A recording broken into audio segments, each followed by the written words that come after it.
This is the story of the lion and the mouse, and it starts a long time ago in a jungle a long, long way away. The jungle was a wonderful place. It was full of trees and flowers which grew so tall they seemed to reach right up to the sky. It was home to lots of amazing animals and colourful birds too. One of the animals who lived in the jungle was a great, big lion. He had a beautiful mane which he kept in perfect condition. He had a long tail which he used to bat flies away. And he had big, fearsome teeth too.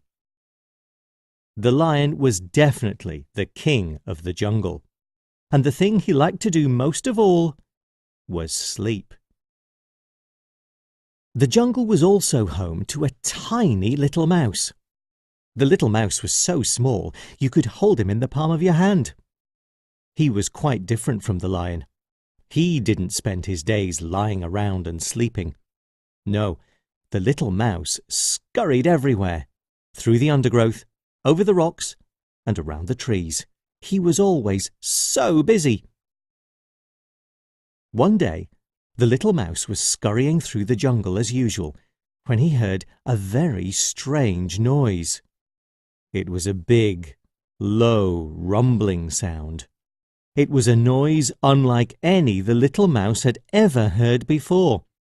In fact, it was such a loud rumble, it even made the ground shake. "Whatever is that noise?" thought the mouse. "It sounds like someone snoring." The mouse decided he had to find out who was making such a terrible noise. Just then, the little mouse came to a clearing in the jungle. There was the lion, fast asleep and snoring the loudest snores you've ever heard. "Goodness me!" exclaimed the mouse. "What a terrible racket!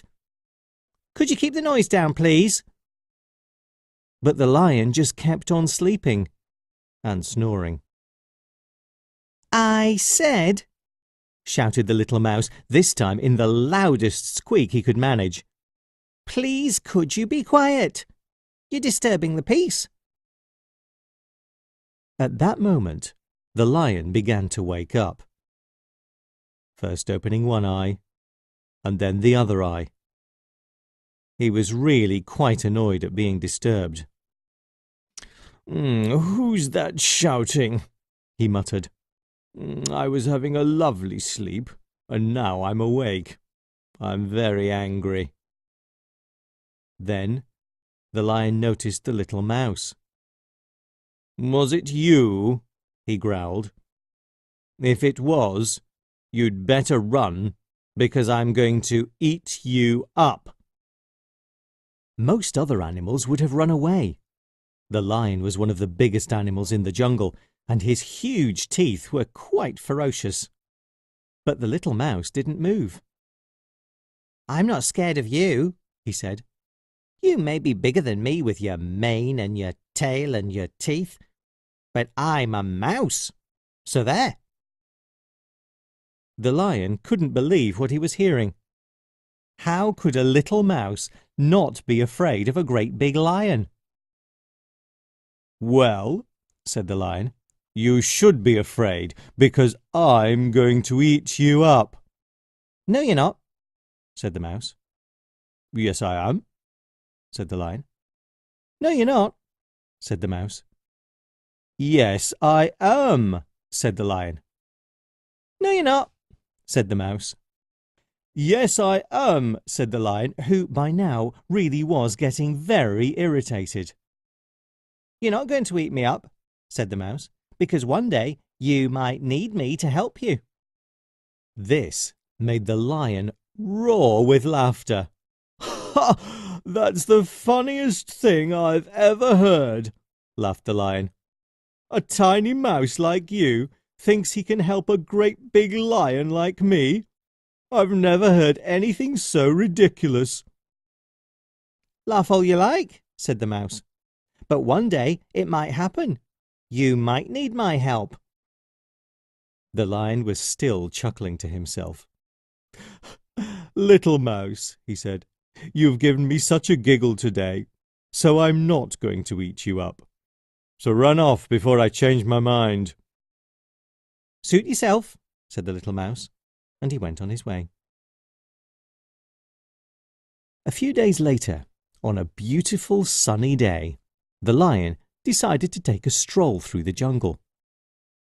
As he walked along, all the other animals got out of his way.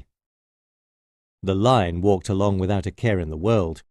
He really was the king of the jungle. He even giggled as he remembered what the little mouse had said. "He thinks he could help me," laughed the lion. "Who ever heard of such a silly thing?" Just then, something terrible happened. The lion stepped into a trap that had been set by some hunters. The trap was a huge net made of ropes, and it completely covered him. He tried to scratch his way out with his big claws, but try as he might, the lion was unable to move. In fact, the more he tried to wriggle his way out of the net, the more tangled up he became. Then he became very frightened. The hunters would be back soon. What could he do? He let out a terrible, sad roar. Some distance away, the little mouse was scurrying around as usual when he heard the lion's roar. "Whatever's that noise?" he thought. "It sounds like someone's in trouble." The roar came again. "That voice sounds familiar," thought the mouse. "Now who is it?" And the roar came again. This time it was the saddest roar of all. "I know who that is," squeaked the mouse. "It's the lion. I have to find him." The little mouse ran as fast as he could in the direction of the lion's roar. After a lot of running and a lot of roaring, the mouse found the lion. He was in a very sorry state. He'd now become completely tangled up in the net. "Whatever happened to you?" asked the mouse. "It's the hunters," said the lion. "They laid this trap for me, and I walked right into it." The lion looked so sad. "We need to be quick," said the little mouse. "The hunters will be back any minute, so we need to get you out of there." "But how?" asked the lion. "I'm stuck." "Watch this," said the little mouse, and he jumped up onto the lion's back. Straight away, the little mouse started to gnaw through the net. The net was made of ropes which were thick and heavy. This made the job very difficult for the mouse's tiny teeth. But that didn't worry him. He kept gnawing and nibbling and chewing as fast as he could.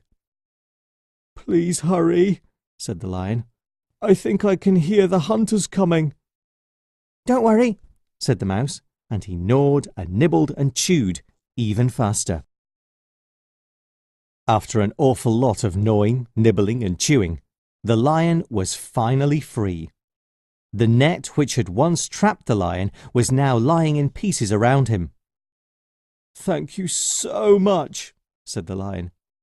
"You've saved my life." The little mouse was so exhausted he could hardly speak.